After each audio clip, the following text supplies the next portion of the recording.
بعد العسر يسرا ربنا أعلاك قدرا يا إمام الأنبياء أنت في الوجدان.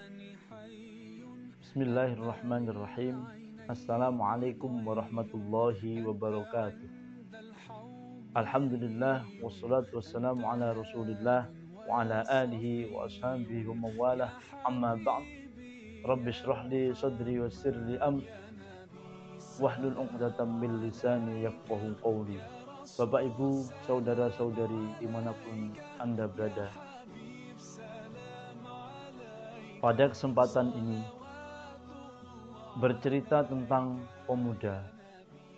Sejak sejarah Islam zaman dahulu sampai sekarang, pemuda merupakan suatu penggerak, pemuda merupakan suatu pelopor dalam memperjuangkan kebenaran melawan kebatilan. Dibuktikan dengan kisah-kisah para nabi dan Rasul Allah Subhanahu wa taala. Antara lain Nabi Isa, Nabi Musa, Nabi Ibrahim, Nabi Kisah Muhammad, Nabi Ibrahim serta menghancurkan Nabi patung dan berhala, Rasul yang sesembahan kaum lainnya. Babil yang sabsa itu. Ada Berhala juga besar itulah yang menghancurkan Ashabul Kahfi berhala-berhala kecil. yang dikisahkan dalam Al-Quran. Qala Allah Ta'ala fil Qur'anil Karim, Nahnu naqussu alaika nabahum bilhaq, innahum fityatun amanu birabbihim wazidnahum huda. Kami kisahkan Muhammad kisah yang sebenarnya. Sesungguhnya mereka adalah pemuda yang beriman kepada Tuhannya, dan kami tambahkan petunjuk kepada para pemuda tersebut. Surat Al-Kahfi ayat 13. Qala Rasulullah sallallahu alaihi wasallam, sab'atun yudhilluhumullahu fi dhillihi yawma la dhilla illa dhilluh, al-imamul adil wa syabun nasha'a fi ibadatillahi ila akhirih al-hadits, rawahul Bukhari. 7 golongan yang mendapatkan perlindungan di hari akhir. Salah satunya adalah imam yang adil. Yang kedua yaitu para pemuda yang beribadah kepada Allah Subhanahu wa taala. Sampai akhirnya hadis riwayat Bukhari. Dari keterangan tersebut, cuplikan hadis tersebut menunjukkan bahwasanya posisi pemuda berada pada posisi yang kedua dalam menjadi pelopor dan garda terdepan pergerakan perubahan untuk melawan kebatilan, memperjuangkan kebenaran. Dalam masa yang sekarang, pemuda menjadi pelopor kemaslahatan umat serta menghadirkan manfaat untuk lingkungan. Maka pada kesempatan ini kami dari segenap staf KUA Kecamatan Pagu akan menampilkan cuplikan dokumenter bagaimana pemuda pada zaman sekarang menjadi penggerak dan pelopor dalam kegiatan yang positif sebagaimana dikisahkan pada zaman-zaman sejarah Islam terdahulu, para sahabat, para pejuang kemerdekaan Republik Indonesia. Berikut cuplikannya, video dokumenter yang nanti akan disampaikan juga pesan-pesan moral terkait dengan kepemudaan oleh Bapak Kepala KUA Kecamatan Pagu. Selamat menikmati, semoga dapat menginspirasi kita semuanya. Islam ya habibi ya syafi'i ya Rasulullah bi ummi wa abi. Bekerja dengan ikhlas di setiap langkahmu, biarkan untuk kebaikan di setiap waktumu. Bekerja dengan hati dalam suka dan duka, karena ikhlas adalah kunci mencapai bahagia. Oleh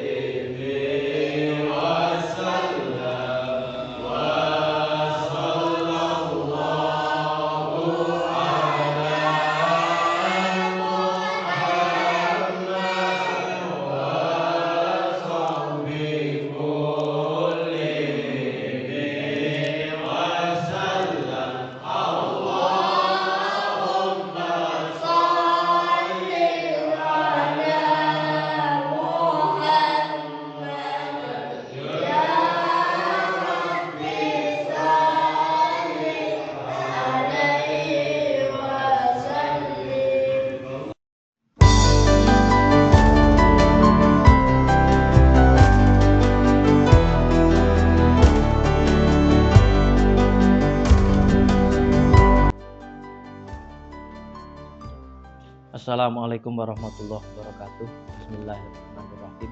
Alhamdulillahirrabbilalamin. Allahumma sholli wa sallim ala sayyidina Muhammad. Ada banyak yang beranggapan bahwa ritual yang kaitannya dengan ibadah kepada Allah adalah lebih utama daripada beribadah yang berhubungan dengan kegiatan sosial. Dan banyak sekali cerita dari Nabi Muhammad SAW yang diriwayatkan oleh para sahabat. Salah satunya adalah ketika ada seorang yang beribadah tekun di dalam masjid, dia sholat, dia iktikaf, dia membaca Al-Quran, dia membaca zikir, sholawat dan sebagainya, tetapi dia melupakan keluarganya. Dihampiri oleh Nabi, ditanya, bagaimana nasib keluargamu? Siapa yang memberi nafkah dia? Dia menjawab, tidak ada yang memberi nafkah. Oleh Nabi itu dianggap keliru karena dia beribadah untuk dirinya sendiri dan menelantarkan orang-orang yang menjadi tanggung jawabnya.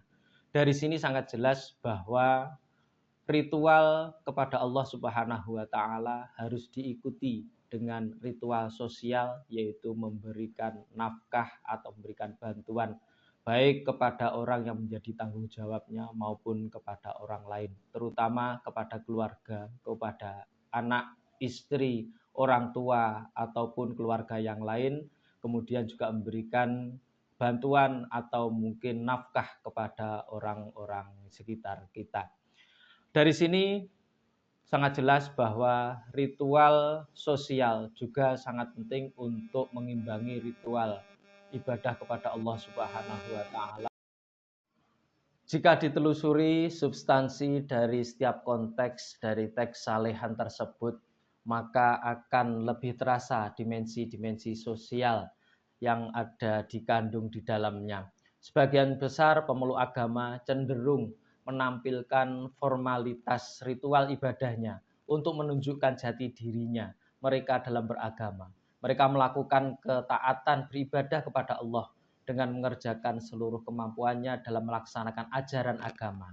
Tetapi ada saat yang sama mereka abai, mereka justru meninggalkan esensi ibadah yang sangat berharga dalam kesehariannya, sebuah ibadah yang mempunyai efek dari nilai sosial yang positif pada lingkungan sekitarnya. Dalam melaksanakan amal soleh untuk mendekatkan diri kepada Allah, tidak terbatas apa yang ada dalam rukun Islam yang 5 saja. Ini menunjukkan bahwa kebaikan seseorang tidaklah cukup hanya dengan melakukan kesalehan untuk dirinya sendiri, tetapi akan lebih sempurna ketika ia melakukan kesalehan di samping untuk kepentingan dirinya sendiri, juga untuk kepentingan masyarakat yang ada di sekitarnya. Di antara wujud kesalehan sosial adalah lahir sikap cinta dan kasih kepada manusia, kepada sesama. Dianggap sia-sia ritual seseorang jika tidak disertai dengan ibadah sosial. Rajin sholat di masjid dengan berjamaah harus diimbangi juga dengan rajin bersedekah, peduli dengan nasib kaum yang lemah. Rutin mengaji harus disertai dengan rutin juga untuk mengamalkan ilmunya kepada saudara dan tetangga yang membutuhkan. Tekun bermunajat mohon pertolongan kepada Allah harus juga dibarengi dengan tekun memberi pertolongan kepada orang lain. Aktif mencari ilmu diikuti dengan menyebarkan serta menyampaikan kepada orang lain. Inilah wujud nyata dari kesalehan sosial sehingga hadirnya seseorang di tengah masyarakat dapat memberi arti, makna serta manfaat bagi orang lain di sekitarnya. Sebagaimana pesan Nabi Muhammad SAW, khairun nas anfa'uhum linnas. Sebaik-baik manusia adalah yang paling baik memberi manfaat kepada orang lain. Hadis riwayat Imam Ahmad. Pada akhirnya kesalehan sosial bertujuan untuk mencapai nilai-nilai sosial melalui gerakan yang bermanfaat bagi masyarakat dan merupakan bagian dalam upaya untuk menghilangkan strata sosial yang timbul dari kepedulian sosial dan dalam diri kita masing-masing. Semoga kita dapat melaksanakan ibadah kepada Allah dengan baik dan juga melakukan ibadah sosial kepada sesama manusia dan makhluk yang lain juga. Oleh karena itu, dalam bulan Ramadan, dosa-dosa kita, kekhilafan kita sudah diampuni oleh Allah Subhanahu wa Ta'ala. kewajiban kita nanti di hari raya adalah kita meminta maaf kepada sesama manusia atas semua kesalahan kita. Meminta maaf adalah kewajiban, sedangkan memberi maaf adalah hak bagi masing-masing orang. Semoga apa yang kita laksanakan mendapatkan ridho dari Allah Subhanahu wa taala. Kita dapat bertemu dengan Ramadan tahun depan, kita mendapatkan ampunan dari Allah dan kita bisa mohon ampun juga kepada manusia. Demikian dari kami, Abdul Kalam. Wassalamualaikum warahmatullahi wabarakatuh. سلام عليك يا رسول سلام